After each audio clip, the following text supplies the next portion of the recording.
എൻ്റെ എല്ലാ പ്രിയപ്പെട്ട കൂട്ടുകാർക്കും നമസ്കാരം. ഇന്ന് ഞാനൊരു ബീഫ് കറിയും അതോടൊപ്പം ഒരു ലിവർ ഫ്രൈയുമാണ് തയ്യാറാക്കുന്നത്.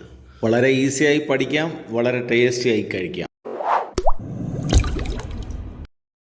1 കിലോ ബീഫും 1/2 കിലോ ലിവറുമാണ് ഞാൻ വാങ്ങിയിരിക്കുന്നത്. ബീഫ് കറി ചെയ്യുന്ന അതേ സമയത്ത് തന്നെ നമുക്ക് ലിവറും നല്ല അടിപൊളിയായി ഫ്രൈ ചെയ്തെടുക്കാൻ പറ്റും. ആദ്യം ലിവർ ഫ്രൈ ആണ് തയ്യാറാക്കുന്നത്. ഒരു പാനിൽ 3 സ്പൂൺ വെളിച്ചെണ്ണ, ഒരു 3 സവാള ചെറുതായി അരിഞ്ഞത്, 2 പച്ചമുളക്, കുറച്ച് ഇഞ്ചി, കുറച്ച് വെള്ളം, ഇതെല്ലാം കൂടി നന്നായി ഒന്ന് വഴറ്റി ഒരു 10 മിനിറ്റ് അടച്ച് വെച്ച് തന്നെ വേവിക്കണം. ഇത് ചെറിയ തീയിലിരുന്ന് വെന്തൊക്കെ വരുമ്പോഴത്തേക്ക് നമുക്ക് ബീഫിൻ്റെ പണി നോക്കാം. ഞാൻ ബീഫ് കുക്കറിലാണ് ചെയ്യുന്നത്.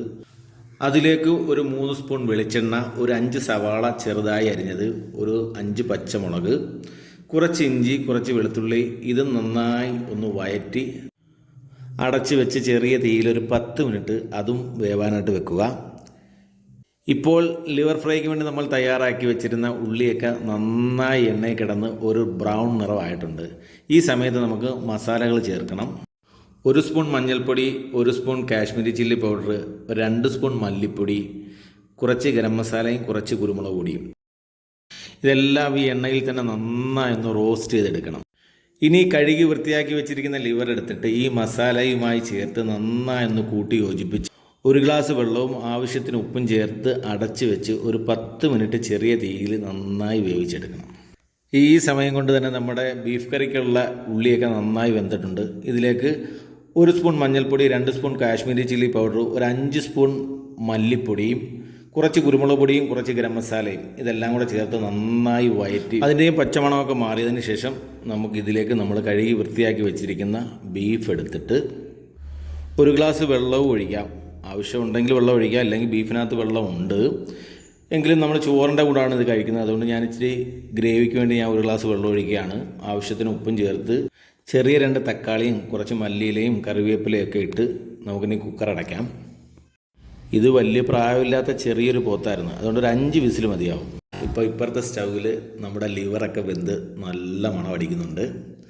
ലിവർ നല്ല സൂപ്പറായിട്ട് വെന്തിരിക്കുക. ഇതിന് വെള്ളമൊക്കെ വറ്റിച്ച് നന്നായി ഒന്ന് പുരട്ടിയെടുക്കണം. ഇനി ഇതിന് ടേസ്റ്റ് കൂടാനൊരു ചെറിയ പണി കൂടെ ഉണ്ട്. ഒരു ചെറിയ തക്കാളി, ഒരു സവാള, ഇത് നന്നായി ചെറുതായി അരിഞ്ഞതിന് ശേഷം കുറച്ച് കറിവേപ്പില, മല്ലിയില, പുതിനയില, ഇതെല്ലാം കൂടെ ഒന്ന് മിക്സ് ചെയ്തിട്ട് അത്യാവശ്യം വേണമെങ്കിൽ കുറച്ച് കുരുമുളക് പൊടിയും ചെറുതായിട്ട് ഗരം മസാലയും ചേർത്ത് അടച്ച് വെച്ച് ചെറിയ തീയിലൊന്ന് വേവിക്കുക. വലുതായിട്ട് വേവണ്ട.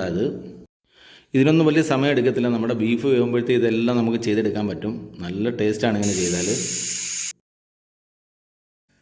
ബീഫ് വിസിലടിച്ച് തുടങ്ങിയിട്ടുണ്ട്. ഇത് 5ാമത്തെ വിസിലായി.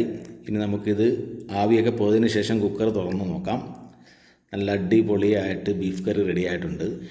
ഇതിനകത്ത് നമുക്ക് വേണമെങ്കിൽ ഒന്ന് താളിക്കാം. താളിക്കാനൊക്കെ പ്രത്യേകിച്ച് പറയണ്ടല്ലോ, എല്ലാവർക്കും അറിയാമല്ലോ. ഈ താളിക്കാനൊന്നും അറിയാത്തവർ ഈ കുക്കിങ്ങിനൊന്നും നിൽക്കരുത്. ഇതേമാതിരി താളിച്ച് ആ ബീഫിൻ്റെ പുറത്തോട്ടൊഴിച്ച് എല്ലാം കൂടെ സൂപ്പറായിട്ട് ചോറിൻ്റെ കൂടെ നമ്മൾ കഴിക്കുന്നത് കേട്ടോ. നല്ല അടിപൊളി ബീഫ് കറിയും നല്ല ഒരു ലിവർ ഫ്രൈയും റെഡി ആയിട്ടുണ്ട്. വലിയ സമയം എടുത്തിട്ടില്ല, 1 മണിക്കൂറേ എടുത്തിട്ടുള്ളൂ. ആ സമയം കൊണ്ട് തന്നെ വേണ്ട ചോറും പരിപ്പ് കറിയും പപ്പടവും റെഡി ആയിട്ടുണ്ട്. ഇതിനും വലിയ ചിലവൊന്നും ആയിട്ട് വളരെ ഈസിയായി വളരെ ടേസ്റ്റിയായി ഇങ്ങനെ ചെയ്ത് നോക്കിയേ സൂപ്പറായിരിക്കും.